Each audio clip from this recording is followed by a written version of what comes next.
Accepted their defence, that their intentions were good. Our political editor Paul Baltrop has been looking at the reaction to the verdict. This was not a crime. The hard facts were not contested. In June 2020, protesters tore down the statue of Edward Colston. 3 centuries ago, he'd given much to Bristol, but grew rich through the slave trade. The jury decided they had the right to do this. One who over the years has had plenty to say about statues is the Prime Minister. He is celebrating the first woman MP to sit in Parliament. Boris Johnson today repeated his criticism of those who target monuments. What you can't do is go around seeking retrospectively to change our history or to bowdlerise it or edit it in retrospect. It's like some, person trying to edit their Wikipedia entry. It's wrong. Not so, says historian David Olusoga. An expert on slavery, he was called as a witness to give jurors a fuller picture of what Colston did, describing in detail the horrors of the transatlantic trade. The jury was able to access the really long and complicated story of Edward Colston, of slavery in Bristol in Britain, not through newspapers and journalists and politicians and sound bites, but in detail over several days in a courtroom. And an English jury, given all that information, has come to the conclusion that the real offence was that a statue to a mass murderer was allowed to stand for 125 years. Their verdict today divided opinion in Parliament. Some MPs congratulating the defendants. Speaker, will the Leader of the House join me in congratulating the 4 people who demanded racial justice with the removal of a slave owner statue in Bristol? Others warning it'll encourage people to take the law into their own hands. For the police, who didn't intervene on the day for fear of inflaming a heated situation, it's a tricky balancing act. I continue to support the police in facilitating peaceful protest. I would, however, remind everybody that they should never take the law into their own hands. And if they do, that the police will respond robustly and proportionately. It took less than 3 hours for jurors to clear the Colston 4. But the debate over whether the law is right continues. Paul Baltrop, BBC Points West. Well, the news is sinking in, and we've had a huge response from you to yesterday's verdict, both for and against, actually. But one question has come up time and again. How could people who admitted help topple that statue not be guilty of criminal damage? Our Home Affairs correspondent, Charlotte Callan, is by the empty plinth for us this evening. Charlotte, it's a good question. What's the answer? Well, David, it will be 2 years in June since Edward Colston's statue was toppled from this plinth. The plaque to him still remains here. It says that he was one of the most virtuous and wise sons of this city. Now, it's in quite a difficult legal case to get your head around, so let me try and explain some of the arguments as simply as I can. Now, the defendants in this case never denied their role in toppling this statue. What they argued was the statue itself was so offensive standing up here that they had a defence to criminal justice. They also argued that by convicting them of criminal damage, it would simply be disproportionate. Now, today, their legal teams have been arguing why they think that the jury made the right decision. That excuse included their right to free speech, their right to conscience, and that a conviction would be a disproportionate interference with those rights. And that they were preventing a crime from happening. It was a criminal offence to keep that statue up because it was so offensive. The reactions are interesting. Robert Buckland, who's an MP for Swindon, Charlotte, said he thought the idea or the acquittal was perverse, and he's a judge. David, some people are very angry about this case, but what I think is important to remember is that the defendants chose to have a trial by jury, a trial of their peers, rather than having their case heard in the magistrates' court. And while some people are upset about the decision, many are simply defending people's right to jury trials.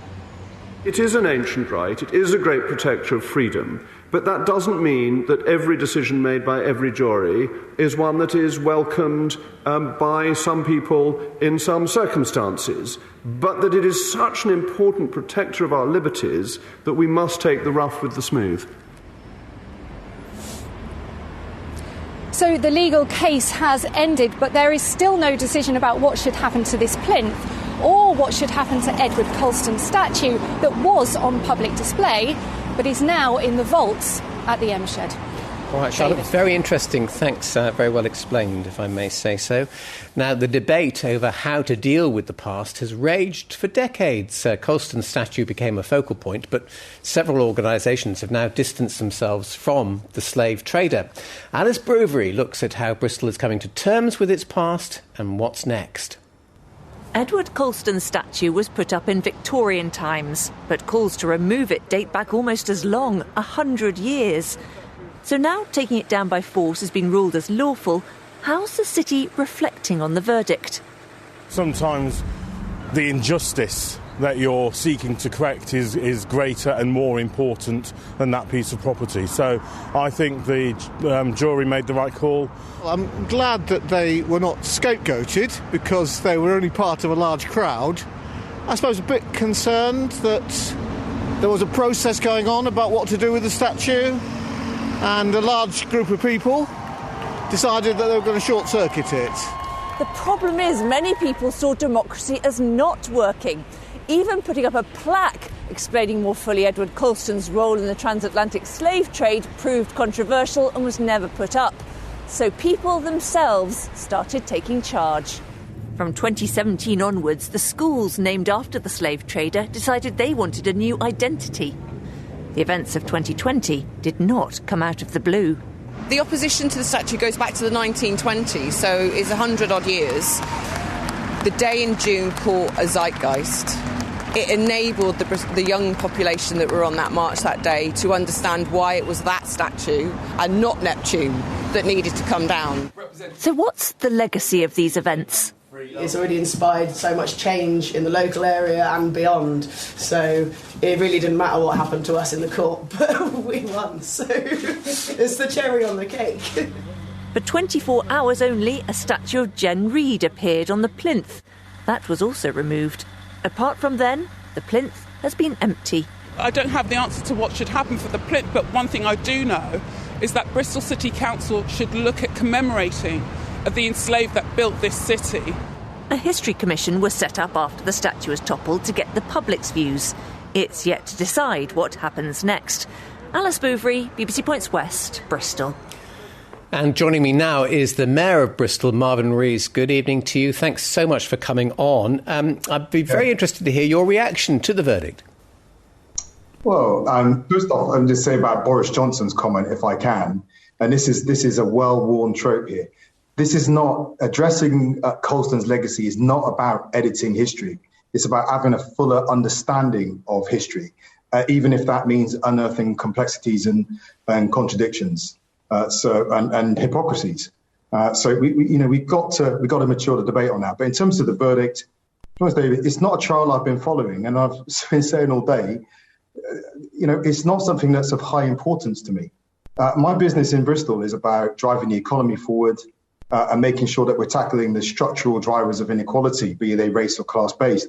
And what happened to those four individuals doesn't have any material impact on that. More power to them. I hope everyone has good lives. That's not about them. It's just about what we have to get done. The principle of being acquitted. Sorry? What about the principle of it? The fact that you can put a statue down and be acquitted?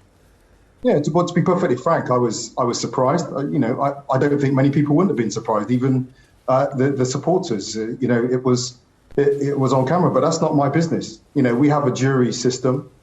We respect that system, and we respect the outcomes. And I wasn't privy to the arguments being made by the barristers, by the defendants, by the jurors behind closed doors. So I don't know how they made their decision.